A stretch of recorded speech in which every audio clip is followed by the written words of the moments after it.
너 차는 정했어? 아빠가 돈 보태줄 테니까 좋은 거 사라고 하더라. 에이, 됐어. 그냥 적당한 거 타고 다니면 돼. 나한테 여윳돈으로 3천만 원 정도 있으니까 그 안에서 고르는 중이야. 요즘 3천이면 작은 것밖에 못 사잖아. 어차피 너 내년이면 여자친구랑 결혼도 할 거라면서. 그럼 1, 2년 안에 아이 생길 거고 그때 가면 차가 작아서 새로 바꿔야 해. 그런가? 3천이면 충분할 줄 알았는데. 아빠가 3천 더 보태준다고 하니 이참에 좋은 차로 바꿔. 6천이면 제네시스 같은 거 살 수 있지 않니? 그렇긴 한데 내가 그런 차 타는 게 어울리긴 할까? 너무 비싼 거 아니야? 살짝 부담스러운데. 너가 뭐 어때서? 어차피 결혼할 때 살 집도 미리 마련해 놨잖아. 그러니까 이번에 직장도 새로 발령받은 김에 차 한 대 정도는 살 수도 있지. 좋은 차 사서 안전하게 오래 타면 돼. 나야 좋은 차 타면 나쁠 건 없지. 근데 엄마 아빠가 도와준다고 하니까 좀 미안하기도 하고. 너 결혼 선물 미리 해주는 거라고 생각해. 그나마 우리 집에서 같이 살 때는 괜찮았는데. 너가 따로 나가 살게 되니까 아빠가 뭐라도 해주고 싶은가 봐. 너무 거절하는 것도 아빠 입장에서 서운할 수 있어. 그냥 고맙다 하고 받아. 알겠어. 전 그러면 감사하게 받을게.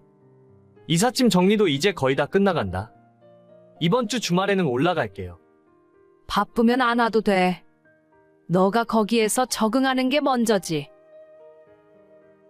저는 대학 졸업하고 나서 쭉 부모님 집에서 지내고 있었어요. 그 당시에는 부모님 집이 직장에서 조금 멀긴 해도 지하철로 출퇴근을 할 수 있었는데 몇 달 전에 갑자기 세종시로 발령이 나는 바람에 혼자 이사를 올 수밖에 없었습니다. 제가 다니는 직장이 발령이 나면 무조건 명령에 따라야 하고 언제 다시 수도권으로 돌아올지 기약도 없기 때문에 결혼을 약속한 여자친구도 저를 따라 같이 세종시로 내려와 살기로 했죠. 그동안 모아놨던 돈으로 전셋집을 구했고 여자친구가 내려오면 혼수를 맞춰서 한 집에 같이 살 생각이었어요. 이미 양가 부모님들 허락도 다 받아놨고 내년 봄에 결혼식 올릴 예정이라 지금부터 같이 살아도 큰 문제는 없었습니다. 하지만 부모님 집에서 지낼 적에는 항상 대중교통을 타고 다녔으니 자가용이 필요 없었어요. 서울 생활이라는 건 차를 운전하는 것보다 오히려 대중교통이 훨씬 빠르기도 했고 가끔 주말에 한번 여자친구와 데이트를 할 때는 부모님 차를 빌려서 타면 되니까 차를 살 이유가 하나도 없었죠. 그래서 돈도 더 많이 모을 수 있었던 것 같은데 지방에서 살게 되면서 차가 없으면 불편한 점이 너무 많았습니다. 집을 구하고 남은 돈이 3천 정도 있었기 때문에 이 돈으로 차를 알아보고 있었는데 부모님이 지원을 해주셔서 조금 더 크고 좋은 차를 사게 되었습니다. 나중에 결혼하고 아이 태어나면 셋이 타도 될 만한 튼튼한 차를 사라고 해서 제네시스를 알아보다가 외제차 브랜드에서 SUV를 6천만 원 조금 넘게 주고 구입했어요. 제 능력으로 너무 비싼 차를 사는 것 같긴 했지만 그래도 할부 없이 전부 현금을 주고 사는 거니까 괜찮겠다 생각했습니다. 문제는 이 차를 타고 출근을 한 뒤로 직장에서 예상치 못한 견제가 들어오기 시작했어요. 저기 직원 주차장에 못 보던 외제차가 있네. 누구 차야? 왜 대답이 없어? 누구 차 새로 뽑았어? 김 과장이야? 저는 아닙니다. 그럼 누구야? 이대리야? 아니면 다른 부서 사람인가? 아까 아침에 보니까 신주임이 차 타고 출근하는 것 같던데. 신주임, 차 새로 뽑은 거 아니야? 네, 네, 맞습니다. 원래 제 차가 없었는데 여기로 발령받으니까 차가 필요하더라고요. 지난주에 차가 나와서 오늘 처음 타고 나왔습니다. 그렇구만. 신주임 집이 좀 사나 보네. 우리 회사 주임 월급이 그렇게 많은 건 아니잖아. 아니요, 그런 게 아니라 내년에 결혼할 예정이라서 부모님이 도와주셨습니다. 아이 생기면 튼튼한 차가 필요할 거라면서요. 요즘 국산차도 참 튼튼하게 잘 만들던데. 젊은 사람들은 무조건 외제차라면 환장을 하는 게 문제야. 그거 얼마 주고 샀어? 저는 잘 모르겠습니다. 제가 검색해봤더니 6천만 원 조금 넘는 것 같네요. 신주임 돈 많네? 우리 중에 차가 제일 좋아? 죄송합니다. 그런 의도는 아니었는데. 죄송할 게 뭐가 있어? 자기가 여유 있고 자기 돈으로 외제차 산다는데 그걸 누가 뭐라고 해? 나 그렇게 꼰대 같은 사람 아니야. 역시 결혼 안 한 사람들은 하고 싶은 거 다 하면서 산다니까. 김 과장, 우리도 결혼만 안 했으면 벤츠 포르쉐 다 타고 다녔을 텐데. 그렇지 않아? 맞습니다. 저도 10년 된 중고차 안 타고 다녔죠. 애들 크면서 돈 들어갈 곳은 넘쳐나지. 와이프는 맨날 돈 더 벌어오라고 난리지. 외제차까진 바라지도 않으니까 국산이라도 새 차로 뽑았으면 바랄 게 없겠네요. 그래, 결혼한 사람들은 다 똑같다니까. 신주임은 아직 총각이라 혼자 벌어서 혼자 쓰잖아. 요즘은 카푸어다 뭐다 해서 돈 벌면 외제차 뽑아서 할부금 낸다 하더라고. 신주임도 할부로 샀어? 아, 아니요. 저는 전부 현금 주고 샀습니다. 할부 별로 안 좋아해서요. 뭐 6천만 원 넘는 차를 현금 주고 샀다고? 우리 신주임 그 나이에 참 대단하네. 아닌가? 부모님이 대단하신가? 그런 거 아닙니다. 그냥 다들 평범하세요. 평범한 사람이 어떻게 30대의 외제차를 타? 로또라도 된 거야? 부장님도 그랜저 타는데 새파란 젊은 사람이 외제차 뽑을 생각을 했어? 어허, 이 사람아. 누가 보면 내가 외제차 타지 말라고 한 줄 알겠네. 신주임, 우리는 그런 거 신경 안 쓰니까 맘 놓고 타고 다녀. 근데 창피해서 나도 이제 차를 바꾸던지 해야겠다. 부장님, 뭐로 바꾸시게요? 부장님이 바꾸시면 저도 바꾸겠습니다. 글쎄, 우리 신주임이 외제차 타니까 나도 외제차 한번 알아볼까? 벤츠, 이런 건 요즘 얼마나 하나? 부장님 인격에는 S클래스 이 정도는 타주시는 게 맞죠? 그거 엄청 비싸잖아. 신주임 정도 되는 사람들이나 살 수 있는 거지. 나 같은 평범한 사람은 못 사. 김 과장, 우리는 제네시스나 한번 알아보자고. 제네시스도 저한테는 무리입니다. 부장님 제네시스 뽑으시면 저는 그랜저로 알아보겠습니다.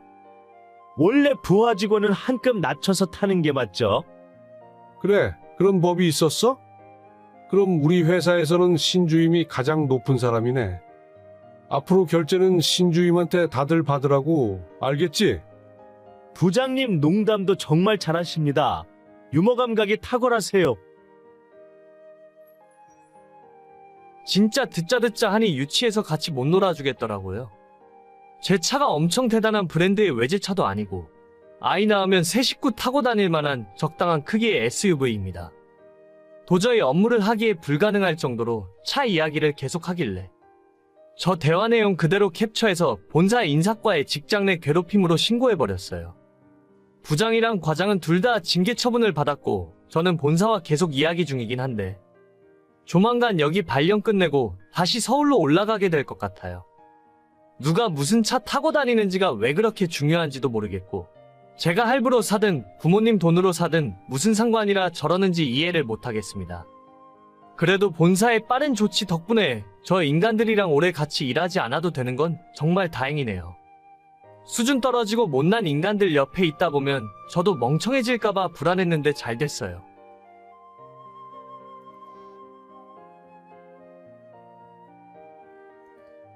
현아 씨, 오늘 퇴근하고 바빠요? 글쎄요, 오늘은 별다른 약속 없는 것 같은데요? 사장님 왜요? 저녁에 야근해야 할 일이 있나요? 아니, 그런 건 아닙니다. 저번에 현아 씨가 맡아서 해준 일도 잘 끝났고 덕분에 사장님에게 금일봉 받은 것도 있어서 저녁에 고기라도 사드리려고 하는데 시간 괜찮으세요? 고기요? 진짜요? 소고기 먹으러 가나요? 현아 씨가 원하면 소고기 먹으러 가죠 뭐. 어차피 둘이 먹는데 한우 먹어요.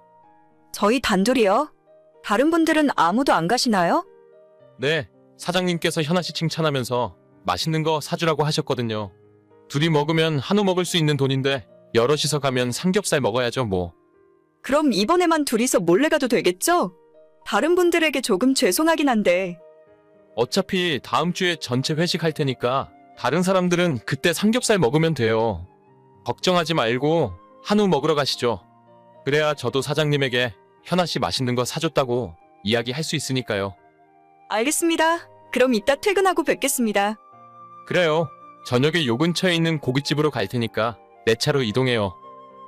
저는 27살이고 직장 때문에 혼자 자취하고 있는 미혼 여자입니다.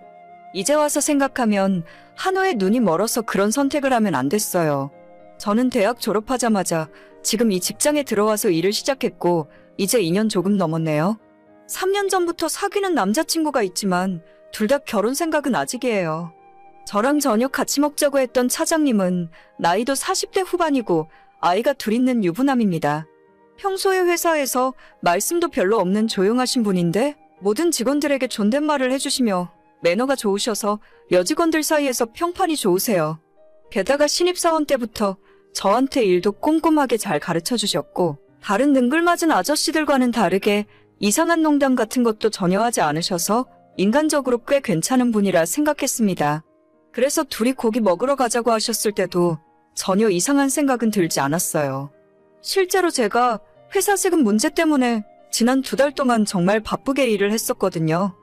사장님도 항상 저한테 고생한 우리 미쓰리한테 맛있는 거 한번 사줘야 하는데 라는 말을 자주 하셨기 때문에 진짜로 사장님이 시키셔서 저만 고기를 사주는 줄 알았어요.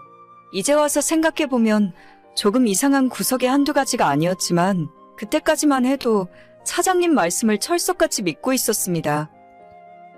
현아 씨, 이제 슬슬 퇴근 준비하고 내려와요. 다른 직원들이 보면 혹시라도 오해받을 수 있으니까 뒷문 쪽 주차장으로 나와요. 알겠습니다. 지금 하는 일만 마무리 짓고 10분 안으로 내려갈게요.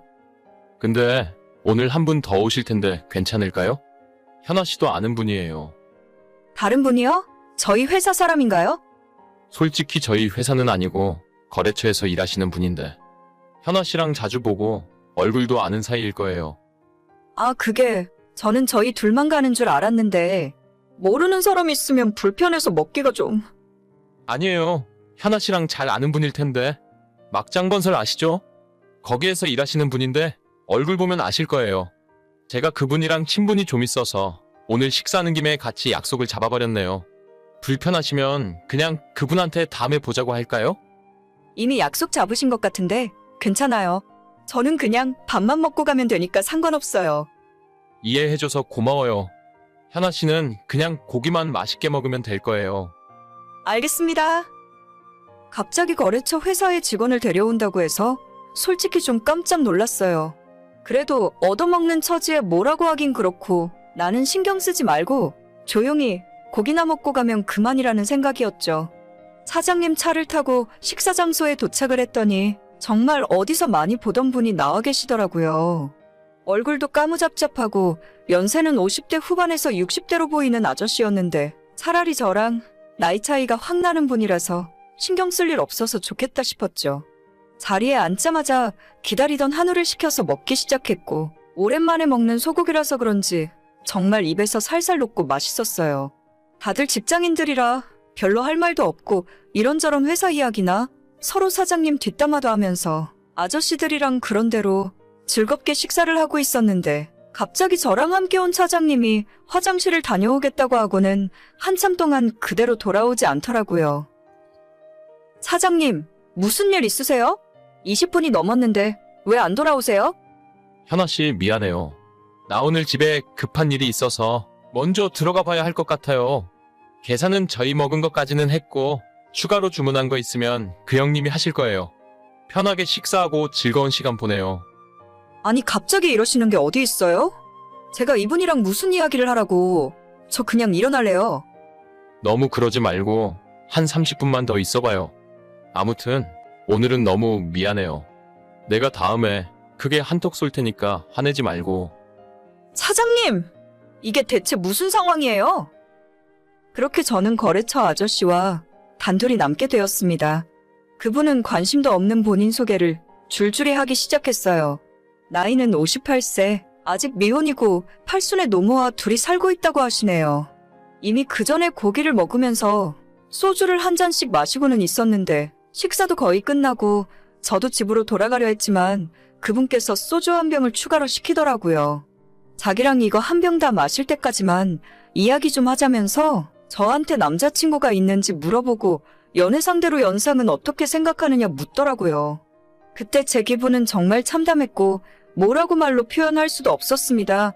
2년 전에 저를 처음 봤을 때부터 상냥하고 싹싹한 모습이 참 마음에 들었다면서 특히 우더른들께 잘해서 좋다는 칭찬을 하시더라고요.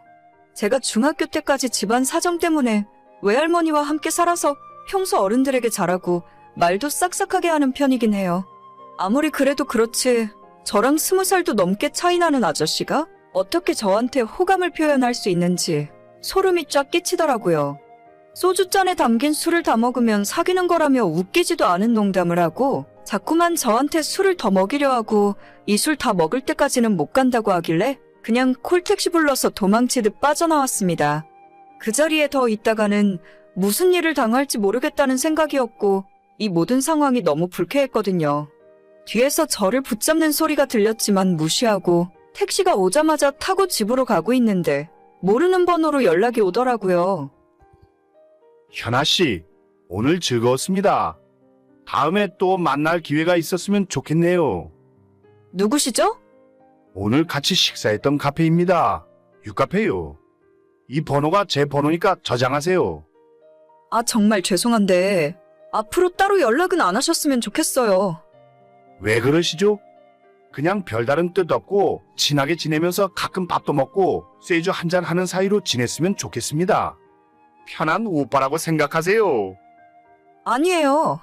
제 남자친구가 알면 화를 많이 낼 것 같아요. 진짜로 연락 안 해주셨으면 좋겠어요.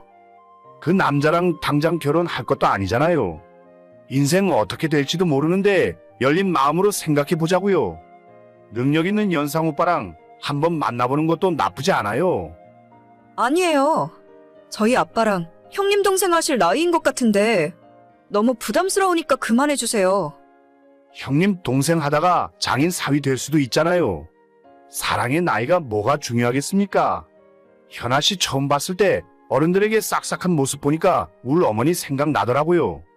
저런 여자면 같이 살아도 시어머니한테 참 잘하겠다 싶고 좋았어요. 아니요. 저는 그럴 일 없고 더 이상 대화 나누는 건 의미 없는 것 같아요. 차단할 테니까 연락하지 마세요. 더 이상 선 넘으면 저도 가만히 있지 않을 거예요. 현아 씨 한번 잘 생각해 보세요. 어떻게 58살 먹은 아저씨가 나한테 저런 생각을 품고 있는지 정말 징그러운 기분이었어요. 저도 연애를 할 때 위로아래로 나이 차이는 큰 상관없다고 평소에 생각하고 있었습니다. 상대방 남자가 충분히 괜찮은 사람이라면 띠동갑 정도는 만날 수도 있다 싶어요. 그런데 내일 모레 은퇴할 나이인데 별다른 직급도 없는 아저씨랑 제가 만날 이유는 없잖아요. 게다가 늙은 홀어머니까지 모시고 산다는데 제가 어머니 잘 모실 것 같아서 좋다고요? 진짜 그 말 듣는 순간 앞에 있는 소주병으로 그냥 확! 아무튼 집에 오는 내내 진정도 안 되고 너무 화가 나서 차장님에게 다시 연락을 했습니다. 저기요 차장님, 진짜 너무한 거 아니에요? 어떻게 제 연락처까지 알려줄 수가 있어요? 미안해 현아씨. 다음에 내가 진짜 크게 한턱 쏠게. 그 형님이 현아씨가 너무 마음에 들었는지 꼭 자리 한번 만들어달라고 하길래. 저 진짜 이번 일 그냥 안 넘어가요. 내일 출근하면 인사과에 이야기할 테니까 알아서 하세요. 차장님이 뭔데 제 번호를 함부로 알려줘요? 저 경찰에 신고할 테니 그렇게 아세요. 현아씨, 그렇게 하면 회사에서 서로 곤란해져. 내가 다시는 연락 안 오게 막아줄 테니까 한 번만 용서해줘. 응? 내가 그까짓 회사 그만두는 한이 있어도 당신 같은 인간은 절대 용서 못해. 팔아먹을 게 없어서 부하 직원을 팔아먹어? 현아씨, 내가 진짜 미안해. 어떻게 보상을 하면 좋을까? 다음 날 출근했는데 차장이 저를 탕비실로 따로 부르더군요. 제 앞에서 무릎 꿇고 절대 인사과엔 이야기하지 말아달라는데 순간 그 모습 보니 마음이 조금 약해졌어요. 사과의 의미로 100만 원을 제게 주고 앞으로 절대 그 아저씨에게서 연락 안 오게 해주겠다는데 일단 한번 썩는 셈 치고 그 말을 믿기로 했어요.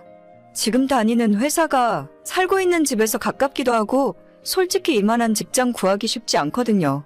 마음 같아서는 경찰도 부르고 인사과의 이야기에서 홍구멍을 내주고 싶지만 괜히 저까지 불이익 당할 것만 같고 일 커지게 만들고 싶진 않네요.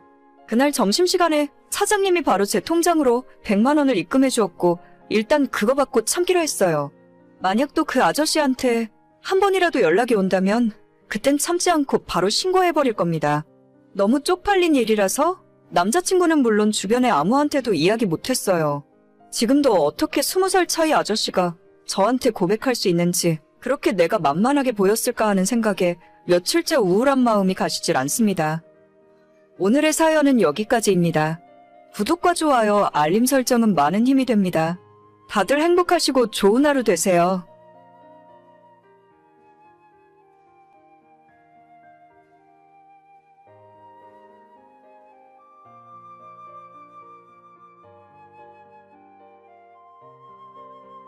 하려고 옷 입다가 깜짝 놀랐어.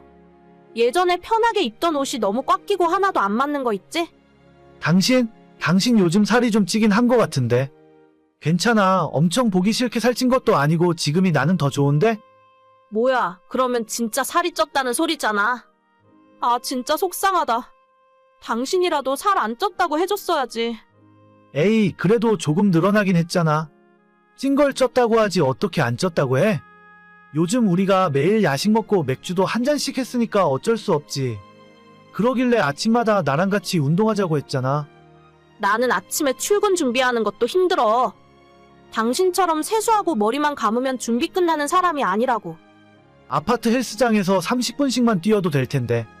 조금 더 일찍 일어나면 되는 거 아니야? 나도 알지. 누가 그걸 모른대? 근데 운동하기 귀찮고 힘드니까 그렇지. 홈쇼핑에 다이어트 한약 팔던데 일단 그거라도 사서 먹어볼까? 그런 걸 뭐하러 먹어? 밤에 야식 먹는 것 좀 줄이고 가볍게 운동하면 살 빠져. 많이 먹어서 생기는 문제를 자꾸 뭘 먹어서 해결하려고 하면 복잡해지지. 오늘부터 우리 야식 끊자. 그래, 그러자. 어휴, 정말 무슨 말을 못하겠다. 당신은 내가 살찌고 기분 안 좋은데 꼭 그렇게 이야기해야 직성이 풀리겠어? 조금이라도 듣기 좋은 이야기 해주면 안 돼? 아니, 살쪘냐고 물어보길래 내가 보고 느낀 대로 이야기한 건데, 이럴 때는 솔직하게 말해주는 게 더 나은 거 아니야? 괜히 거짓말 해봤자 이미 쪄버린 당신 살이 빠지는 것도 아니잖아. 차라리 내가 하는 말에 충격받고 다이어트 할 결심이라도 하는 게 낫지. 알겠어. 당신 잘났다, 잘났어. 나도 이참에 진짜 다이어트를 시작하던지 해야지. 저희 남편은 예전부터 입 바른 소리만 하는 사람이에요. 좋게 말해서 입 바른 소리지 눈치라고는 약에 쓰려고 해도 없기 때문에 이야기 듣는 제 기분이 안 좋았던 적이 한두 번이 아닙니다. 그렇다고 해서 남편이 하는 말 중에 틀린 말은 하나도 없었기 때문에 제가 아무리 화가 나더라도 말싸움으로 도저히 이길 수가 없어요. 가끔은 제가 하는 말에 공감도 해주고 직장 상사 욕을 하면 같이 맞장구 쳐줬으면 싶을 때도 있는데 그런 와중에도 남편은 정확하게 팩트만 이야기하니까 이제는 남편 앞에서 징징대는 소리를 안 하게 되더라고요. 그런데 남편의 이런 성격이 단점만 있는 것 아니었습니다. 너희들 이번 주말에 뭐 하니? 할 일 없으면 내려와라. 같이 밥이나 먹자. 며느리 너도 바쁜 일 없지? 네? 아, 네, 바쁜 일은 없죠. 바쁜 일 없으면 잘 됐네. 일요일에 내려와서 점심 먹고 놀다가 저녁까지 같이 먹고 올라가. 일요일이요? 그래, 일요일. 싫으면 토요일에 내려올래? 엄마, 이번에 내려가면 뭐 해줄 건데? 나 한우 먹고 싶다. 한우 꽃등심. 뭐? 한우 꽃등심? 너는 그게 얼마짜린 줄이나 알고 그래? 그럼 내가 주말에 왕복 3시간 넘게 운전하고 엄마 집까지 내려가는데 한우 꽃등심 정도는 준비할 수도 있는 거 아니야? 아무 일도 없는데 밥 먹으러 내려오라는 거 보면 그 정도는 해주고 불러야지. 아니, 집에서 된장찌개나 하나 끓여놓고 밥이나 한 끼 먹자는 거지. 꼭 그렇게 한우를 준비해야 하는 거냐? 된장찌개에 밥 먹을 거면 그냥 집에서 우리끼리 알아서 먹을게. 나도 주말에 운전하고 거기까지 내려가기 힘들어. 뭐 대단한 음식이라도 준비해놓고 기다리면 모를까? 정 같이 밥 먹고 싶으면 엄마가 올라오면 되잖아. 내가 거기까지 언제 올라가? 그러니까 엄마도 오기 귀찮은데 왜 우리한테는 주말에 내려오라고 그래? 가고 싶을 때 알아서 갈 테니까 아무 때나 막무가내로 부르지 좀 마. 며느리는 시어머니가 오라고 하면 싫다는 말도 못하잖아. 뭐? 누가 들으면 내가 며느리 괴롭히는 나쁜 시어머니인 줄 알겠네? 얘 며느라, 너도 그렇게 생각하냐? 네? 아, 그게... 며느리한테 그렇게 직접 물어보면 어떡해? 누가 사실대로 대답을 할 수 있겠어? 아무튼 주말에 밥 먹자고 부를 거면 최소한 한우 정도 준비해놓고 불러. 정 아들이 보고 싶으면 나한테 직접 말하던가 나만 내려갈게. 어휴, 됐다. 그냥 내려오지 마. 저걸 아들이라고 낳아놓고 미역국 먹은 내가 등신이지. 어머님 다음에 한번 같이 내려갈게요. 남편은 시어머니가 저한테 곤란한 이야기를 할 때마다 특유의 눈치 안 보는 말투로 잘 막아주었습니다. 어머님이 하나밖에 없는 아들이라 자주 얼굴을 보고 싶어 하셨는데 그럴 때마다 애꿎은 저만 괴롭히셨죠. 자기 아들한테 아무리 이야기해봤자 들어먹지도 않으니 만만한 저를 공략하셨어요. 제가 아직 시집 온 지 얼마 되지도 않아서 어머님이 내려오라는 소리를 할 때마다 거절하기 난감했는데 남편이 이럴 때는 정말 든든하더라고요. 그 와중에도 어머님이 크게 서운하지 않으시게 남편이 한 달에 한 번 정도는 자기 혼자 내려가서 시부모님 모시고 식사를 하고 올라왔어요. 결혼 전부터 저한테는 자기 부모 신경 쓰지 말라고 하더니 지금까지도 그 이야기를 남편이 잘 지키고 있는 것 같았습니다. 그런데 얼마 전에 어머님이 이상한 말씀을 하는 바람에 제가 또 마음이 철렁하고 내려앉은 적이 있었어요. 너희들한테 아주 좋은 소식이 있다. 우리 올해는 이 집 팔고 이사 갈라고. 네? 이사요? 어디로 가시게요? 엄마 그 동네에서 20년 넘게 사셨는데 무슨 이사를 가? 그냥 계속 사시는 게 낫지. 아버지 은퇴할 때도 다 됐는데. 이미 결정한 거야. 너희 아버지도 동의했어. 집 팔고 어디로 이사 가시려고? 아버지 좋아하시는 전원주택 지어서 시골 생활 하실 생각이야? 아니, 가만 생각해보니까 너희도 조만간 아이 낳을 거 아니냐. 그럼 옆에서 도와주는 사람이 있는 게 나을 것 같아서. 우리 집 팔고 너네 아파트 근처로 이사 갈라고. 저희 집 근처로요? 그래, 아마 같은 단지 안으로 가게 될 것 같아. 시세도 알아보니까 큰 차이 안 나더라. 아직 우리 아이 계획도 없는데 뭐하러 벌써 이사를 온다고 그래? 결혼한 지 아직 1년도 안 됐어. 신혼생활 좀 더 즐기면서 천천히 생각할 거야. 너희들 나이도 있는데 언제까지 미룰 생각이야? 올해 그냥 빨리 만들어버려. 아이만 낳으면 내가 다 봐줄 테니까 걱정하지 말고. 그러려고 내가 너희들 옆으로 이사 간다는 거 아니니? 저희는 괜찮은데요.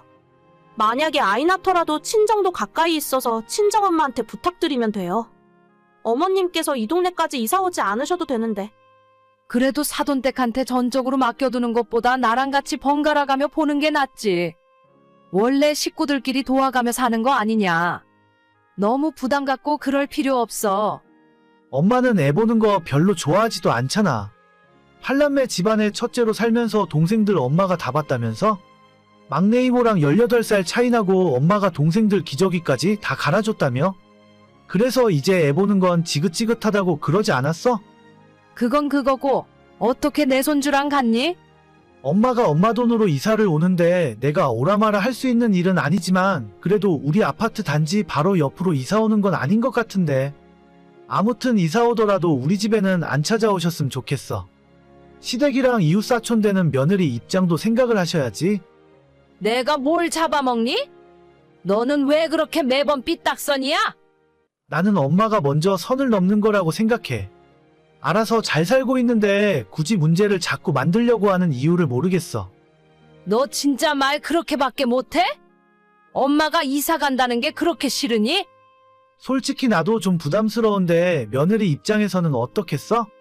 지금 장모님이랑 10분 거리에 사는데도 한번 오라가라고 부르신 적 없거든? 엄마도 그렇게 할 수 있으면 이사를 오던지 말던지 아무 상관없어. 야 됐어. 안 가고 말아. 애 키우는 거 힘들까봐 도와준다고 해도 저러네. 아직 애가 있지도 않은데 벌써 키울 걱정부터 할 필요는 없지. 엄마 아버지는 본인들 인생 행복하게 사시면 돼. 우리 애는 낳을 때 되면 알아서 낳고 알아서 잘 키울 테니까. 됐어. 이런 피도 눈물도 없는 자식아. 어머님이 갑자기 이사 온다고 해서 정말 깜짝 놀랐습니다. 저희 아직 애 낳을 생각도 없고 낳는다고 해도 어머님한테 육아를 부탁드릴 예정도 전혀 없는데 어머님 혼자 김칫국을 마셨던 것 같아요. 시댁과 같은 아파트 단지 안에 이웃으로 산다니 진짜 상상만 해도 너무 불편하네요. 남편 덕분에 제 손을 더럽히지 않고 어머님을 잘 막아낼 수 있었고 앞으로도 시댁과 불편한 일 있을 때마다 남편만 믿으면 될 것 같습니다. 뭐야, 오늘도 도우미 아주머니 왔다 갔어? 내가 이번 달부터는 부르지 말라고 얘기했잖아. 아니, 그럼 청소랑 빨래는 대체 누가 하라고? 당장 내일부터 안 부를 테니까 당신이 집에서 대신 좀 하던가. 여기서 나보고 살림하라는 이야기가 대체 왜 나와? 처음부터 당신이 알아서 했으니까 끝까지 책임지고 해야지. 해본 적도 없는데 갑자기 하라고 하면 내가 뭘 어떻게 하라고? 그러니까 당신한테 살림하란 말도 안 하고 내가 도우미 아줌마 돈 보태달라는 말도 당신한테 절대 안 하잖아. 내가 알아서 한다는데 대체 뭐가 못마땅해서 자꾸 그러는데. 여자가 당연히 집에서 살림을 해야지. 돈 몇 푼 번다고 집안 모든 살림을 다른 사람 손에 맡겨놓는 게 말이나 되는 일이냐? 빨래도 남이 해줘. 청소도 남이 해줘. 우리 애도 아줌마가 봐주잖아. 내가 일이 늦게 끝나는 걸 그럼 어쩌라고. 그냥 그만두고 집에서 살림이나 할까? 당신이 내 몫까지 더 벌어올래? 꼭 할 말 없으면 돈 이야기로 끝내더라. 우리 엄마도 나가서 돈 벌면서 집에서 살림하고 나랑 내 동생까지 다 키웠어. 돈 좀 번다고 기고만장하기는 너 아주 잘났어 정말. 그런 의미로 한 이야기가 아니잖아. 내가 마감하고 집에 들어가면 몇 시인 줄 뻔히 알면서 자꾸 힘 빠지게 이런 소리를 해? 됐어. 나도 더 이상 얘기하기 싫어. 당신 돈 잘 버는 사람이니까 당신이 알아서 해. 남편은 평범한 직장 다니는 회사원이고 저는 개인 미용실을 운영하고 있습니다. 남편 월급은 350 정도, 저는 나름대로 단골 손님이 꽤 있어서 이것저것 빼고 나면 그래도 800에서 1000만 원 정도는 남는 편이에요. 대신에 혼자서 예약제로 모든 일을 다 하고 있기 때문에 아침부터 저녁까지 눈코 뜰 새 없이 바쁘게 움직이고 있습니다. 혼자서 이 정도 예약 받으려면 낮에 밥 먹는 시간도 없을 만큼 움직여야 해요. 한때는 너무 힘들어서 직원을 하나 둘까 생각도 했었지만 다른 사람이랑 일하는 것이 쉬운 일도 아니고 그 돈이 있으면 차라리 도우미 아주머니를 고용하는 것이 낫겠더라고요. 미용실 마감이 9시이고 가끔 단골 손님이 늦게 예약을 하면 10시까지 일을 하는 경우도 있어서 도저히 그 시간에 집에 들어가서 청소 빨래하고 아이까지 보기에는 너무 힘이 들어요. 아이가 아파트 단지 내에 있는 어린이집을 다니고 있는데 오전에는 제가 출근하기 전에 아이를 어린이집까지 데려다주고 출근하지만 하원 시간에는 도저히 올 수 없거든요. 그 시간이 정말 바쁜 시간대이기도 해서 그냥 도우미 아주머니에게 부탁드리고 있습니다. 일주일에 4일 와주시고 청소 빨래와 간단한 정리정돈 같은 집안일을 해주시면서 아이 어린이집 하원까지 도와주세요. 하루에 6시간 정도 이 일을 해주시는데 그 대가로 시급을 넉넉하게 책정해서 한 달에 150만 원 정도 드리고 있습니다. 보통 시간당 15,000원 정도 드리고 있고 가끔씩 기념일이나 명절에는 조금 더 챙겨드려요. 아무튼 이모님 덕분에 제가 일에 집중할 수 있어서 항상 감사하는 마음인데 문제는 남편이 제가 살림을 직접 안 하는 것을 매우 못마땅하게 생각하고 있다는 점이에요. 항상 시어머니와 비교를 하면서 나가서 돈도 벌고 집안일까지 다 할 수 있다는데 어머님이 하시던 일이랑 제가 하는 일이 완전히 다른 일입니다. 너 아직도 아주머니 불러서 집안일 시킨다면서? 돈이 썩어나는구나 아주. 그럴 거면 차라리 그 돈 날 줘라. 내가 너네 집 가서 청소도 하고 빨래도 하고 애도 내가 봐주면 될 거 아니냐? 어머님 그런 게 아니에요. 저 마감하고 집에 오면 밤 10시라서 저도 어쩔 수가 없어요. 누가 보면 이 세상 돈은 너 혼자 다 버는 줄 알겠다. 너가 무슨 재벌집 회장 딸이니? 세상에 도우미 아줌마 쓰는 사람이 얼마나 되겠어? 돈도 많다 돈도 많아. 꼭 돈 때문이 아니라 상황이 어쩔 수가 없어서 그래요. 나 젊을 때는 아침에 나가서 일하고 저녁에 애들 둘 키우면서도 나 혼자 집안일까지 다 하고 그랬어. 요즘처럼 좋은 가전제품이 있길 하나. 너는 세탁기 건조기 한 번 쓱 돌리고 청소기 한 번 밀면 끝인데 그게 뭐 그리 힘들다고 돈 주고 사람을 써? 아이 어린이집은 그럼 어쩌고요? 애가 혼자 집에 있을 수도 없는데 사람이 있어야 돼요. 같은 아파트 단지 안에 있다면서 꼭 그걸 누가 가서 데리고 와야 하니? 옛날에는 애들끼리 알아서 라면 끓여 먹고 그랬어. 너가 너무 과잉보호하는 거야. 정 불안하면 일하다가 그 시간에 잠깐 집에 왔다 가면 그만이지. 예약이 꽉 차고 손님도 있는데 어떻게 집에 왔다 가요? 말이 되는 소리를 하세요. 해본 적도 없으면서 무조건 못하겠다 소리만 하는 거니? 어머님도 고생 많이 하신 거 알겠는데 그때랑 지금이랑 달라요. 제 일은 제가 알아서 할 테니까 괜히 남편 말만 듣고 이러지 마세요. 어휴, 무서워라. 시애미가 며느리한테 겁이 나서 뭐라 말도 못하겠네. 그래, 돈 잘 벌고 잘난 너가 알아서 해라. 아이가 이제 4살인데 집에 어떻게 혼자 있으라는 건지 모르겠어요. 저도 도우미 부르는 돈 아까워서 처음에는 친정엄마한테 부탁한 적도 있어요. 그 돈을 차라리 엄마한테 줄 테니 퇴근할 때까지 아이 좀 봐달라고 한 적도 있지만 엄마도 매일 집에서 저희 집까지 왔다 갔다 하시는 걸 너무 힘들어 하시더라고요. 이 사람 저 사람 고생시키고 서로 불편하게 눈치 볼 바에는 그냥 돈 주고 사람을 쓰는 게 낫겠다 싶어서 아주머니를 고용했어요. 아마 시모도 지금은 돈 아깝다 어쩌다 하면서 자기가 할 테니 돈 달라고 하시지만 막상 며칠 해보면 힘들다고 안 하겠다 하실 거예요. 시모가 저희 집에 와서 살림하는 것 자체가 저는 불편하고요.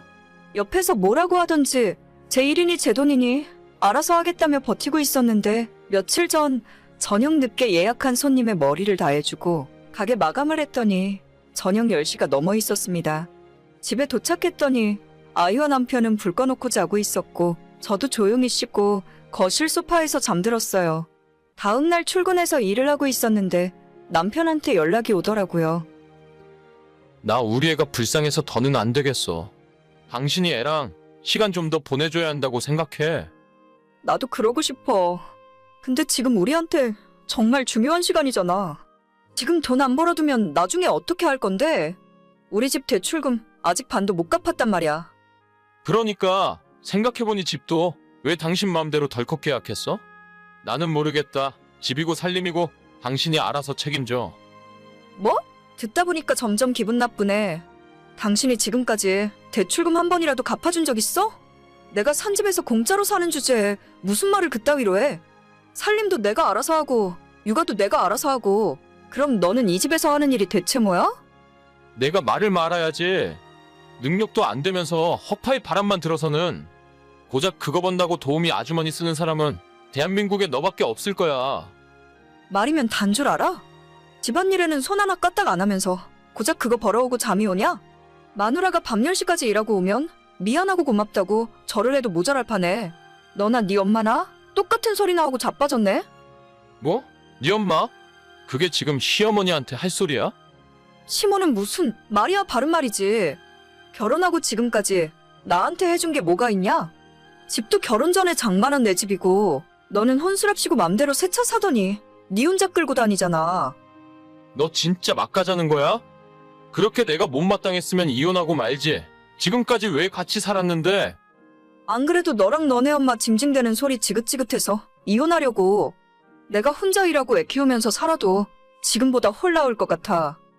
이혼하자고? 너 후회 안 할 자신 있어? 내가 후회를 하긴 왜 해? 해도 너가 하겠지. 가만 생각해보면 너가 나한테 해준 게 뭐가 있냐? 그래도 애 아빠라고 지금까지 참고 살았는데 차라리 나 혼자 키우는 게 나을 것 같아. 누가 이혼하자면 못할 줄 알아? 잘못했다고 울고불고 빌어도 나는 절대 용서 안 해줄 거야. 용서는 누가 누구를 용서해? 당장 집에서 짐이나 싸서 나가. 그렇게 저는 남편을 시댁으로 쫓아내고 별거 중입니다. 생각할수록 남편이랑 시모가 괘씸하고 열받아요. 남편이 월급을 300 받아오면 자기 차 할부금 내고 지 용돈 가져가고 나면 겨우 150 남거든요. 사실상 제가 버는 돈으로 집 대출금도 갚고 모든 생활비 다 충당하면서 살았는데 150만 원 도우미 아주머니 비용 때문에 왜 이렇게 사람 피말리게 하는지 모르겠어요. 그 돈이 그렇게 아까우면 본인이 아주머니 대신해서 집안일을 도맡아서 해주던지요. 집에 오면 손 하나 까딱 안 하고 애랑 잘 놀아주지도 않으면서 누가 보면 제가 남편이 벌어오는 돈으로 살림하는 사람인 줄 알겠어요. 아무튼 시간이 좀 걸리더라도 더 문제 커지기 전에 이혼할 생각입니다. 우리 애를 생각하면 고민이 되긴 하지만 저런 아빠라면 없는 게 더 나을지도 모르겠네요. 친정엄마 도움도 받고 도우미 아주머니 도움받아가며 혼자서 살아봐야죠. 더 열심히 일해서 돈 많이 벌고 아이한테 부족하지 않은 엄마가 되도록 하겠습니다. 오늘의 사연은 여기까지입니다. 구독과 좋아요, 알림 설정은 많은 힘이 됩니다. 다들 행복하시고 좋은 하루 되세요.